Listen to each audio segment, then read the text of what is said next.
Welcome to the Independent Advisors Podcast, where we dive into the world of stocks, tradable markets, and financial planning with Jessup Wealth Management's Chief Investment Officer, Mark McEvily, and CEO, Matt Jessup. You'll hear tips, tricks, and strategies to address your financial well-being and, most importantly, conveyed in a way that everyone can understand. Here are your hosts, Mark and Matt. Hey everyone, welcome to episode number 155 of the Independent Advisors Podcast, where Matt Jessup and I, Mark McEvily, bring you everything you need to know from the past week in the world of financial markets and financial planning. So I'm sure people are wondering if Mr. Jessup is still alive and well right now, since I think this is number 4 in a row that I've had my sidekick Nick on with me. So we'll see. Sidekick Nick, that has a nice ring to it. Sidekick Nick, yeah, I just came up with that now. What do you think? I like it. So Nick's joining us again today. So Nick, thanks for joining again this week. Appreciate having you on as always. Before we begin, we will take the first few minutes to recap the performance for the month and the year of the major indexes that we track. And these numbers are as of the market close on June 22nd. And the data is from stockcharts.com and Koifin. S&P 500 index down 9% for the month and down 21.1% for the year. The Dow down 7.6% for the month and down just over 16% for the year. The NASDAQ down 8.5% for the month and down 29.35% for the year. IWM ETF that tracks the Russell 2000 index down 9.44% for the month and down 24.56% for the year. The Vanguard International ETF ex-United States down 9.6% for the month and down 19.27% for the year. The 3-month T-bill currently yielding 1.53%, the 2-year Treasury yielding 2.99%, and the 10-year Treasury yielding 3.1%. So kind of interesting numbers from this year, this month, Nick. The Dow outperforming the S&P, as well as the NASDAQ outperforming the S&P 500. So, what I've been seeing over the past week as I've been, flipping through my weekly research and my charts was something that I found that was interesting, not to say that this is calling the market bottom, but the stuff that has done the worst so far year to date. So think about your small caps. Mm-hmm. Think about your ARK Innovation ETF, the Cathie Woods ARK ETF, right? The IPO Index ETF. All of those have been significant underperformers so far year to date. But the interesting is they did not make a new low along with the S&P 500 last week. So to me, that's helpful information saying, hey, the junkiest junk of this year has stopped going down, at least for now. It's taking a bit of a breather. Right. And small caps, the ARK Tech ETF and IPOs are all pretty aggressive areas of the market. So it just makes me think if those things have stopped going down relative to the S&P for the time being, are we close to seeing the risk on trade come back? So it's just something that I wanted to note, just because going through these numbers, the NASDAQ outperforming the S&P this month, IWM kind of right on par with it, but just something interesting that I found that I wanted to make people aware of. Yeah, and I think that's going to tie in with a couple of points I have later, as well as the headlines that we're going to talk about. So. Okay.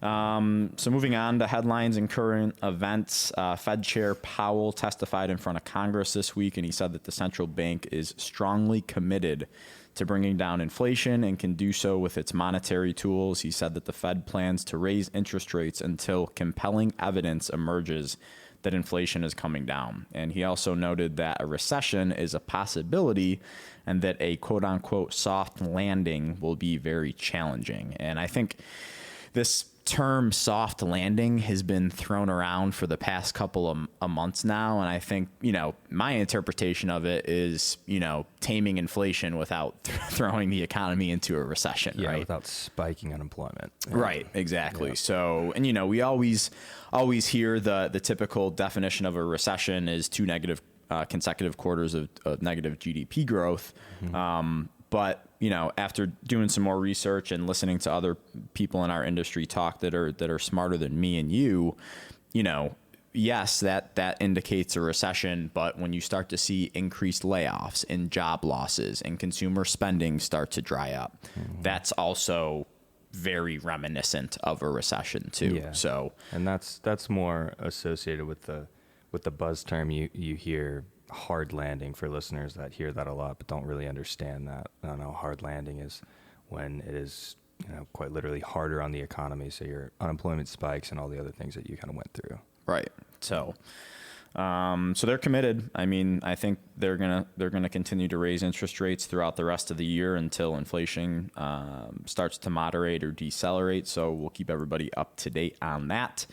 The second headline, Nick, that I don't want to get too into the weeds on because it could be confusing for people, but the Philadelphia Fed Manufacturing Index went negative for the first time in 2 years. So again, this is reminiscent of recessionary indicators, right? Manufacturing slowing down, which means, quote unquote, the economy could be slowing down. So just another thing. I don't want people to be shocked if we look back 6 months or a year from now and we're actually in a recession right now, because you don't know that until you look back at the data, right? If we could predict the future, right? Right. If only. That crystal ball. That crystal ball, yeah. So moving on to tweets, articles, and research from this week. The first thing I had was a tweet by Ryan Dietrich on June 16th. And he said, again, this was on June 16th, so about a week ago, the S&P 500 is down 12.2% in the past 10 trading days. The last 3 times this happened, February and March of 2020, August of 2011, and March of 2009. And I think the big takeaway from this tweet for me, Nick, is it's hard not to notice that the last 3 times this happened, it was kind of near the bottom of the sell-off. Now, I'm not saying it necessarily is calling the exact bottom, but it's just an interesting data point to let us know that we may be getting closer and a lot of the damage has already been done. Yep. So this is the first thing that I did when I saw this from Ryan. I went back on my charts and looked back to 2020, 2011, and 2009, and it wasn't necessarily the bottom, but it was close. Yep. So, I would expect maybe we get another good flush or another capitulation where the VIX spikes and people are dumping everything, kind of throwing the baby out with the bathwater, and that could be signaling that we're getting closer to some sort of shorter intermediate term bottom. Next thing I had was a tweet from Jeff Weniger on June 16th, and I'll have Jenna put this up on the YouTube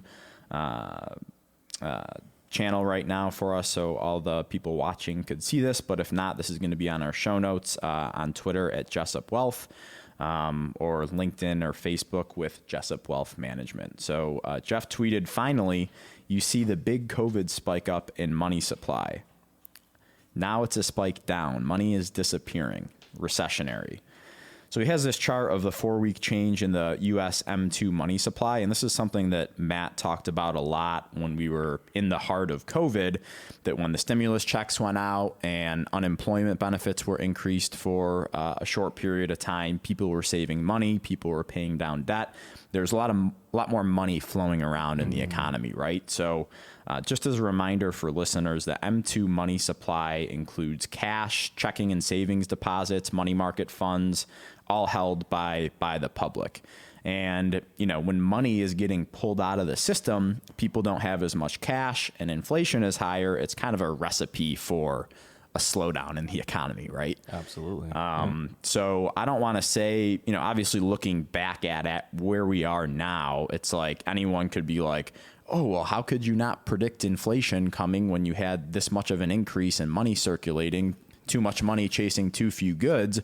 But that increase was in 2020, and the markets kept rocking and rolling for several years. So it's not a timing indicator. It's like, eventually this is probably going to be a problem, but people thought the same thing back in 2001. We had an M2 money supply spike, and we had the same thing in 08 and 09, maybe not to the magnitude as what we saw in 2020, but it's more of I would say a warning data point rather than a timing indicator. Yeah, when you think of it from a timing indicator, I mean, if we reflect on what happened in 2020, it was such a massive shock, massive swings in unemployment, and then, job growth coming back. And what the federal government and governments around the world were trying to do was trying to ease the pain and the spending levels so that it doesn't drop, and then we go into just a massive recession that lasts for years and years and years.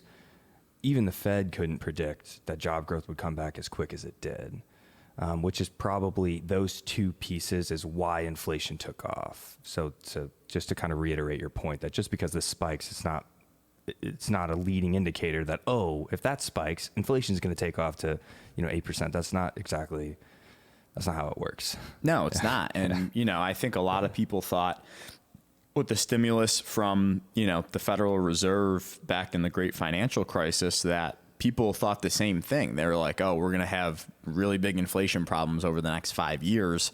And there was virtually no inflation. Not the case at all. Right. So again, it just, things in our industry don't make sense sometimes. And this is one of the things that you could look back on, and it's not, if this happens, then that's going to happen type of thing. You just have to kind of wait and see what the market gives you and see what price does, right? There's a lot of variables, always. The last thing, staying on the Jeff Weniger train, I actually listened to Jeff on Meb Faber's podcast a couple of weeks back, and he has some really good stuff and research out there if people want to check him out. But he had another tweet on June 15th and regarding growth versus value. Okay, so he says, these cycles don't last months, they last years. Growth started taking off in 1989, ruling all for the next 11 years. Then value totally flipped that situation for 7 years from 2000 to 07. Then 14 years of nothing but growth. Now it's value, and it's only been 8 months, ... so far. So, and we'll have Jenna put this tweet up on the video as well right now for people, but you can see that the value and growth outperformance and underperformance tend to happen in pretty long cycles.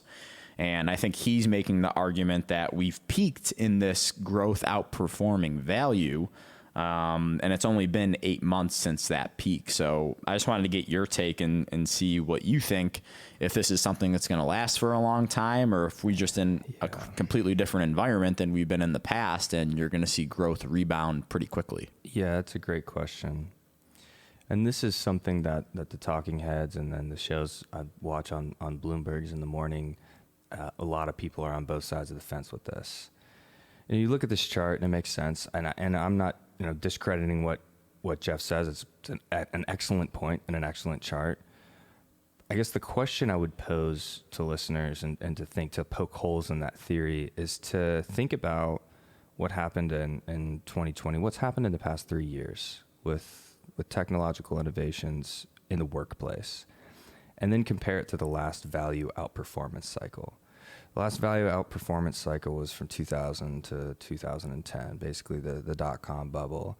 Now let's think about the tech companies that were around in the dot-com bubble and everything that was going on then and what the economy looked like relative to today. The argument, the counterpoint I would make to the idea that value is going to outperform over the next 8 years or X number of years is this. It's that we have changed a lot as these major companies have changed a lot, and as a society we've changed a lot. More people are working from home. Everyone works, not everyone, but a lot of people work on computers in some capacity nowadays. There are semiconductor chips in everything, everything, and not just one semiconductor chip. I mean, when you think about a car, for example, how many semiconductor chips are there? Like back in the, and I'm going to tangent for a second, but back in COVID, when there was a shortage of that, some of the semiconductor chips that there were shortages on were like small chips that go in your seat to like electronically move your seat back. So because of all of those things that are going on in the economy and the work remote, that actually takes a pretty enormous amount of resources to make that happen, which is why I think some of these bigger tech companies are still positioned pretty well over the next decade. Right. so that's kind of my thought on that, and Yeah, and good you know, arguments on both sides. us as portfolio managers, I'm indifferent on if value is going to outperform or if growth is going to outperform, because we're going to remain adaptive and we want to own whatever's going up relative to the index, right? Exactly. So I think as investors, we have to remain open-minded and adaptive to be able to change and tilt more towards growth or value depending on which is outperforming. So it's not a situation where I think, people need to pick one or the other, right? Obviously, Right, there's mutual funds and ETFs out there that they're purely growth managers or purely value managers, and we're just agnostic to that. Yeah. Right. So I think you just have to you got to follow price and follow the trends in this market. And if we're trending towards value, then yeah, it's going to make sense to have more of a value tilt, but it's going to be vice versa. But I think the key here is that no one truly knows if value is going to outperform over the next 10 years or if growth is going to outperform. 2000 was a lot different than 2022. Right. It just was. And to your point, and something I want to, and listeners are aware of this, but just to reemphasize this for listeners, when people get into the whole value growth debate, that was huge a year ago. That's everything the market was talking about. Oh, growth underperforming and value outperforming. Just because value, generally speaking, is outperforming doesn't mean there won't be names within the growth space that are also outperforming and right. perhaps performing the best in the market. Yeah, you cannot bucket all growth into one and all value into the other. Exactly. So that just a word to the wise of not getting too hung up on generalizing the market too much. Yeah. No, I agree. Yeah. Turn it over to you. Yeah. So my first tweet piece of research is on liquidity and how liquidity is still low in the markets. I just want to talk through that. This is a tweet from Wall Street Jesus on 6/18. This is someone that I know Matt follows pretty closely. They have 150 plus 150,000. Another interesting Twitter handle. Another great Twitter handle. Yeah, I'm coming up with some good ones here. So. So there's a few charts here, and it's on the S&P futures liquidity and volumes, and the futures market is obviously something more complicated that the average listener probably doesn't follow as closely, but that's kind of how we look at things. Out of market hours, you can see how the market's moving and the direction of the bid ask, et cetera. So these charts are pretty cool. You can see the top left chart shows your average daily ES1 bid ask contract size. So the ES1 is just the mini series S&P 500. So it's kind of like the 500 S&P 500. And you can see just all four of these charts. And the main takeaway here, I'm not going to dive into every single one of these charts, but the main takeaway here is that when liquidity is low, there tends to be larger swings in the market, right? There's not as many people out there pushing the markets around. Volumes are lower, so it creates larger movements, both up and down. There's not as many buyers and sellers. Exactly, which means your bid ask, and we've talked about this in the past, that spreads out, which can create larger swings. And that's not just on the index level, that's across every type of security. Quite literally every type of security. If liquidity was low on an ETF, then the prices would swing higher, et cetera. And so that's why I wanted to throw these charts up, and I'll let listeners kind of look into these on their own. But the main takeaway is that when liquidity is low, there tends to be larger swings in the market. And I think in the near term, we can continue to expect this. And I think volatility is here to stay for several more months, and that's to the up and the downside, unfortunately. Just listeners should be aware of that. I don't see a resolution to this in anytime soon.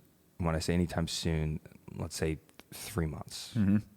Could be longer. Yeah, and again, like liquidity, I think people can view it as like how quickly can you turn this money into cash, right? And how quickly can you sell something for what you want to sell it at or buy it for what you want to buy it at? And just the lack of buyers and sellers means that you might not get the price that you want on that execution, right? Exactly. So, yeah, I mean, it's common to see liquidity dry up in times of market stress. It happened in 2020, happened in 07 and 08. So, not uncommon for times like this. Yeah, and I guess another point I'll make about that, when you think about when the average listener or investor is thinking about, well, what do they mean like liquidity when a stock gets executed? Because when I buy something in my Fidelity account, it executes instantly.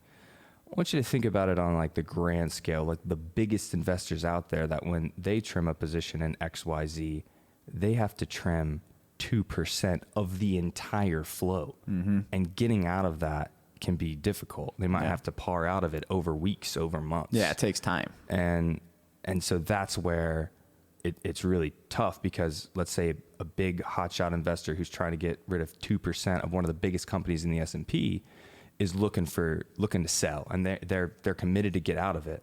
Well, if there's not a lot of buyers, what ends up happening is they keep pushing on that stock price, and that's why you see those big volatilities. It's not down to the individual level, although that is a contributing factor. You got to think big picture with some of this stuff. Hopefully that kind of helps investors understand that a little bit more. My next piece is on a technical recession. Changes in a formal recession are real, so to speak. And this is a tweet by Ryan Dietrich on 6/15. And it says the following: after today's disappointing retail sales print, the Atlanta Fed now sees Q2 GDP at 0%. Now, this comes after a rare negative Q1 print in 2022. And there's a chart here that you can see. So, and this you mentioned this just a few minutes ago about how a technical recession is 2 consecutive quarters of negative GDP growth. And so with the Atlantic Federal Reserve, and there's different home offices, but this is just one office and their forecast. They all have different forecasts. So this is the Atlantic Federal Reserve, and they're now forecasting a break-even Q2 GDP. That tells us that the threat of a technical recession is real, and we've already discussed what a technical recession is. The next release on this is the end of July, so it'll be the 28th at 8:30. That's when the data is released. It's the BEA, the Bureau of Economic Analysis. And now for the reaction, the opinion on this. I don't think it's a terrible thing. When people start talking about recession, it's a bad, obviously it's a bad thing. But if we could reach that technical recession sooner, kind of before there's a lot of pain in the economy, from a market perspective, from a market pricing perspective, I think that's a good thing. Yeah. It gets us to those technical levels where we can now like check the box. It's like once the 2 and the 10 invert, everyone's looking for the technical recession, right? We have to have a recession, right? That's the history tells us that. So if we technically enter into a recession, I think the market and market participants can start to look forward to good news, and hopefully we have a turnaround. But what are your thoughts? Yeah, I think it's a situation where like bad news is good news, and it's just like, all right, everyone's been talking about it for year to date so far, so let's just get it over with. let's go into a recession so people can check the box and say, okay, we went through a tough period in the market, we went through a recession, now things can start to get better. And the stock market is, I'm not going to say always, but in the past has bottomed and started to recover before the news in the economy has gotten any better. Absolutely. So I would continue to expect that to happen, especially with this that we're in right now. So again, I'm with you. I think it's almost healthier for the market let's just get it over with, and we'll be in a recession, and hopefully it doesn't last that long, and prices will start coming down, and employment won't be hurt too much. So I think it's just one of those situations where it's like, all right, let's just get through it, and we'll come out on the other side of it. Yeah, the stock market's a leading indicator, always looking forward. So if we can, the numbers we've said today, the market's in a lot of pain. We've sold off a lot. If it's looking forward, we hit that technical recession, we can move on from here. So. Yeah. the last piece I have is just kind of building on a lot of this and what the market is expecting from the Fed perspective. And this is actually from the 14th. So this is actually a day before we last spoke on the podcast, but they had a good chart that could kind of break it down for listeners, which is why I wanted to include it here. And it's from Steve Leisman over at CNBC. And he said, here's how the future market is currently priced for the remaining meetings of the year. 275 rate hikes, 250 bips rate hikes, and a 25 bip rate hikes according to Refinitiv. We'll see what this looks like tomorrow around 3. That's what he was referring to for the Fed which rate we got hike. The 0.75% increase. Exactly, which we talked about. And I just wanted to throw this chart up because and the numbers haven't changed that much. These are, the numbers stayed the same, which is why I wanted to kind of throw it up there for listeners. But the kind of point on this is,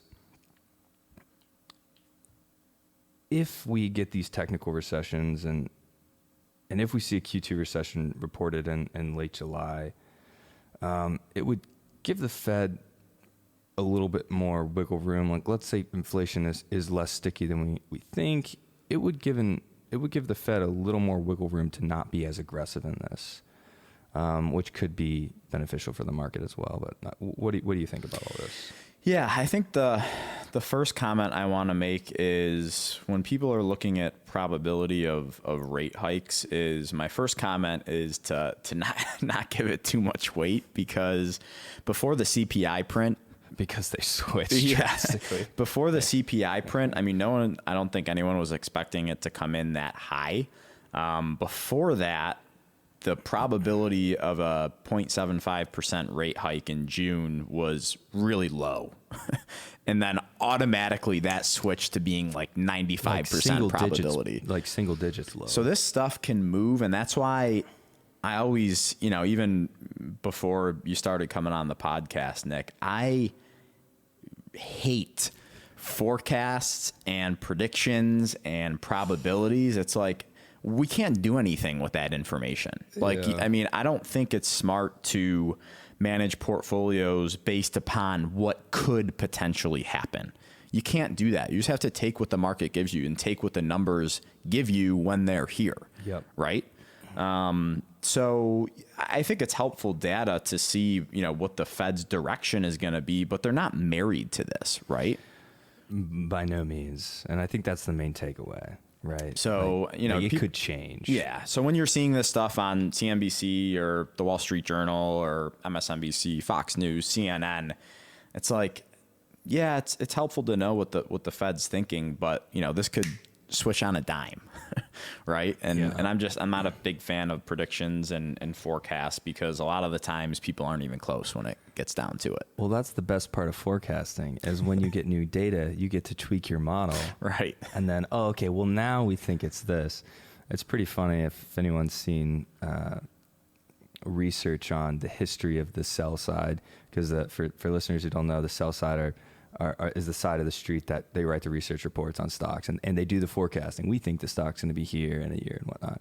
And so they're constantly, revising their models and everything. And it's pretty funny, to your point. Every time the data comes out, it's like, oh, well, now we're pretty confident here. But if you look at their historical projections, I mean, they're all over the place. It's all over the board. And wildly wrong most of the time. So just to piggyback on your comments. Yeah, exactly. That's why I only like to make decisions based upon information we have and information that we know is real. Yeah, exactly. Right? So, yeah. So, all right. Well, thanks for filling in again this week, Nick. Who knows? Maybe you'll be here again next week. Perhaps. I hope listeners aren't getting too tired of me. So I'm going to bring in Taylor for the financial planning topic of the week, and we'll see you next time, Nicholas. Alrighty, thank you.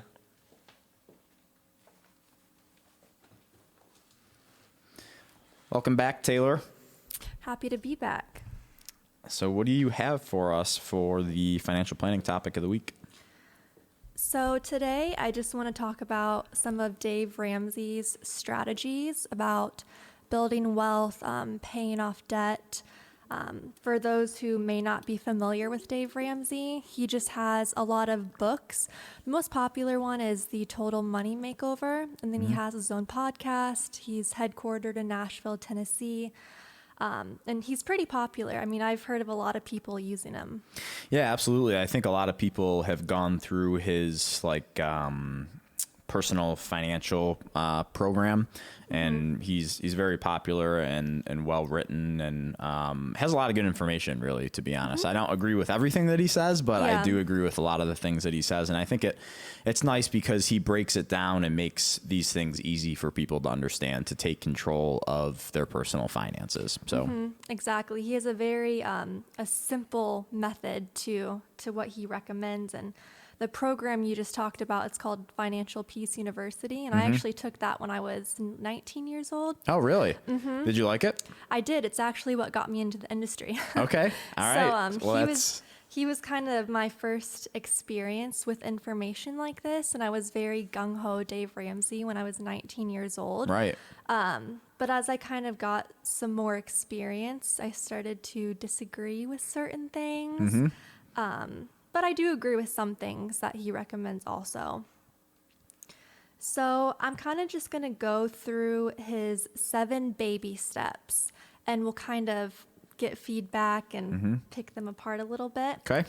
So his first thing he recommends before paying off debt or building wealth is establishing an emergency fund of $1,000. Okay. And I mean, I think an emergency fund should definitely be the first step. So I agree with that. I think $1,000 would be sufficient for maybe one emergency. Right. But if you have a larger family of 5 or 6, I think maybe that should be a little higher. Yeah, I agree. And everyone's situation is going to be different, but I think a good rule of thumb is, at least 3 months living expenses in an emergency savings fund. And, this is one of the things that I actually really agree with Dave on, because I think when people start to get into personal finance and get into investing, they look at investing and stocks as like this sexy money making machine, right? But I think it's really important to, before you play around with that stuff, to put yourself in a position where you can handle things such as the hot water heater going out, or a medical bill popping up, and you don't have the funds in your HSA to be able to pay it. So I think that this makes sense, as the first step. It's like, okay, before we even talk about the stock market, let's make sure you have enough cash set aside in order to take care of things if they pop up, because you always have to have a buffer for stuff, right? So exactly. it's kind of like my analogy is when you go to buy a house, you're not just paying like the sticker price, right? And you're not just making those monthly payments. There's going to be upkeep you have to do. There's going to be taxes you're going to have to pay. You got to pay insurance and all that stuff. So you just have to be prepared, and it's good to prepare for the worst in good times. So over the past 5 years, or pre-COVID, we were in really good times in the stock market. S&P was up on average like 14% per year-ish. So that was the time to be able to stock money away in your emergency savings funds to prepare to dip into those funds if you needed to.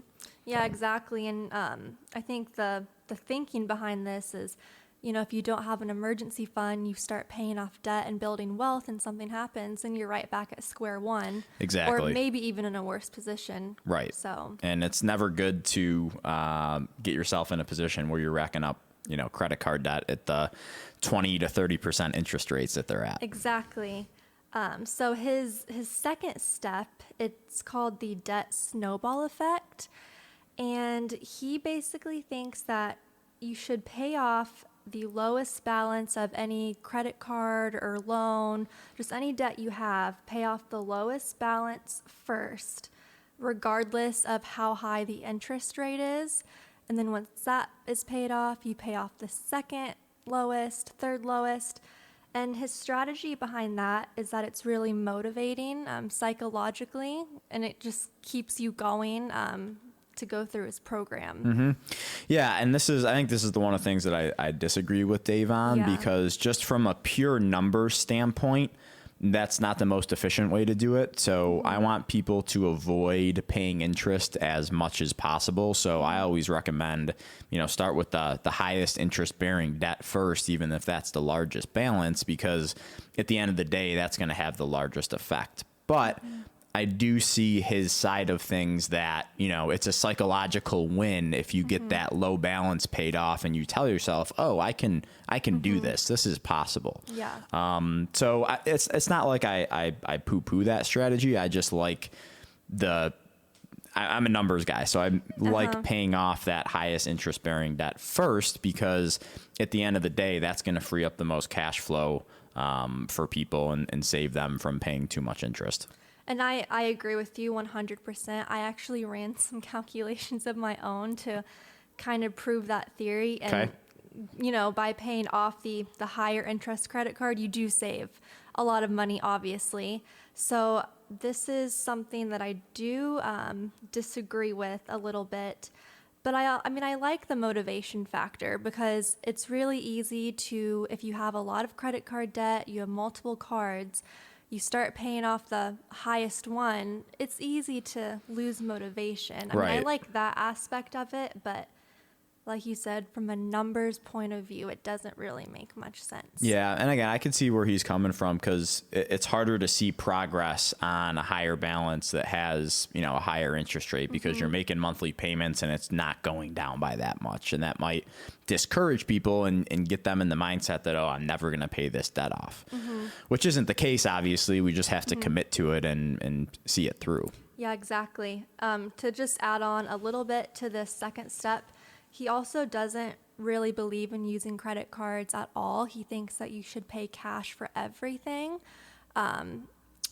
Regarding, buying homes and stuff, he has some different recommendations on that and maybe taking out loans. But for the most part, everything else, he thinks you should just pay for in cash. Yeah, I think people should do that if they've had a history of getting themselves into credit card debt. But there are perks that come along with using credit cards, right? So you're building your credit so that when you go to buy a house or buy a car, people can look back and see, okay, what's this credit history? And that determines what interest rate you're going to get on your loan, right? So and to come with it, most credit cards have rewards and travel points and hotel points, airfare points. So people do get a lot, I think, back for using credit cards if they're paying their balance off every single month. Exactly. And the thing is, most people can't handle credit cards, I feel like. Yeah. So that's where, his idea comes from. But I don't think you should eliminate them completely. Yeah. It's just responsible use, just like anything else, right? So after you establish your $1,000 emergency fund, and then after you pay off all of your debt except for your house, the third step is save 3 to 6 months of expenses in your emergency fund. Okay, so he's getting you started with $1,000 in there, and then eventually work up to the 3 to 6 months living expenses. Correct. And I know everybody has different debt levels, but I mean, he has a pretty big social media platform, and he has lots of people that have gone through his program who share their testimonies and things like that. I mean, some people are taking 2, 3, 4 years and paying off hundreds or thousands of dollars of debt. And I think that's a really long stretch to go and have only $1,000. Yeah, it is. It is. But, like anything else in life, in our industry, there's a lot of ways to skin a cat and a lot of ways to do things. So people just have to do what works for them. And sometimes it's going to be following Dave Ramsey's program, and sometimes it's not. And that's fine. But as long as you're making progress in some sort of way, that's all that matters. So his next 3 steps are kind of all in one. Step 4, he recommends investing 15% of your household income in retirement, and then combine step 4 with step 5 and saving for your child's college fund. And then while you're kind of doing both of those, working to pay off the house early. Okay. What I kind of disagree with regarding this is just waiting so long to contribute to retirement. I think if anything, you should do a small amount. If you have heaps of debt, you should at least be contributing something, not waiting to catch up with everything. Yeah, I agree. And I think the best example there is just contribute enough to your 401k where you're getting the company match, right? Because that's just missing out on free money at that point. So, I think I like the 15% of your household income. I think that's a really good number. I think for a lot of people, it's not doable. So maybe starting lower and working up to that, and committing yourself to increasing your 401k contribution every year, or each time you get a raise, take half of your raise and put it into your 401k, I think is an easy way to get to that 15%. But whenever I'm asked the question, Mark, how much should I contribute to my 401k or 403b or my IRA or Roth IRA? My answer is always do as much as you can without financially straining yourself from week to week and month to month. That's how much you should be doing. Yeah, and I mean, if you wait until after you build your emergency fund, after you pay off all of your debt, especially if it's really high, there's just a huge opportunity cost there because you're missing out on so much growth. I mean, if it's going to take you years to pay off all of your debt, say 5 years, for example, I mean, that's 5 years worth of contributions that aren't going to be able to grow for you. Right, exactly. And we've talked about this on the podcast before, but there's several studies and several research papers that show that investing money when you're able to do so all at once is better than waiting.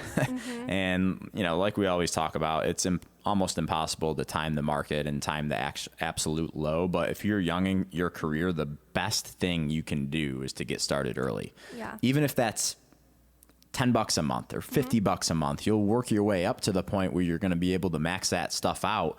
But at least just getting started gets you involved and shows you what the potential growth can be over a long period of time. Because, another thing that we've talked about on here is, there's been no negative rolling 20-year period in the S&P 500. So I agree with you that, if you're spending all this time paying off your debt and not investing, it's like, okay, well, you're behind the curve now. And the biggest regret that I hear from people is I wish I started investing earlier. And it really has to do with interest rates too. If you took out debt in 2020 and 2021, you're virtually paying close to 0% in interest, and you can make more money than that in the long run in the market, right? Right. Now we're in a different environment now because interest rates are rising, and if people have debt that's in that like 7 to 10% range, then it makes down to sit down and really evaluate what makes sense to invest it or to pay down your debt. So yeah, and kind of touching on what you mentioned a little earlier, Dave does put a huge emphasis on starting really young. That's something he goes over in his Financial Peace University program, and he uses a couple different charts and just shows the difference, and it's huge. So he does put a huge emphasis on that. And then his last baby step after you pay off your home is just to build more wealth and give. So just increasing your contributions and giving anything you can away to charities or your church, things like that. And then, I mean, my only comment, I think, regarding Dave Ramsey is everything that I've said today just comes from a numbers point of view. And he obviously emphasizes more of the psychological point of view, which is great. It does work for a lot of people. Yeah. And I think, when it comes to personal finances and investing, us humans are our own worst enemies, right? If we were a machine that could just follow rules, it would be a lot easier. And I think people would be a lot wealthier, to be honest. But everyone has emotion that they have to deal with their own finances and their own biases. But that's why we here, we emphasize creating a plan with you and sticking to that plan through thick and thin, because even though when it's at its worst, when we're in a 20% drawdown in the markets and it feels like it's never going to get better, portfolios and personal finances were built around times like this happening, right? And the best thing you can do is just follow the game plan and see it through. Yeah, exactly. I agree. All right, Taylor. Well, thanks for joining us again on episode number 155, and we will see you maybe next week or the week after for another financial planning topic of the week. Sounds good. And everybody, we will be back with you next week for episode number 156. Thank you for listening to the Independent Advisors Podcast. If you're interested in hearing more, hit the subscribe button so you can be notified every time a new episode gets released. Feel free to share with friends, family, and follow us on Twitter at Jessup Wealth, Facebook, and LinkedIn.